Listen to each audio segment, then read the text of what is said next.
गुनाह और दिल की शाही।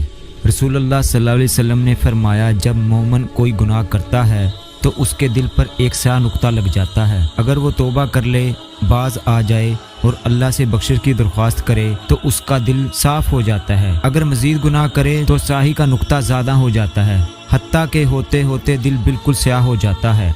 यही वो जंग है जिसका जिक्र अल्लाह ताला ने अपनी किताब में इस फरमान में किया है। तर्जमा, यूं ही नहीं बल्कि उनके दिलों पर उनके अमाल की वजह से जंग चढ़ गया है। बीवी से हम बिस्तरी करना, रसूलुल्लाह सल्लल्लाहु अलैहि वसल्लम ने फरमाया, बीवी से सोबत करना सदका है। सहाबा ने कहा, ए अल्लाह के रसूल, वो अपनी शौहत पूरी करे और वो उसके लिए सदका बने, ये क्यों कर है? आपने फरमाया, बताओ अगर वो हराम में ये काम करे तो क्या गुनाहगार नहीं होगा? इसलिए बिल मुकाबल हलाल से अपनी ख्वाहिश पूरी करना सवाब और सदका हुआ।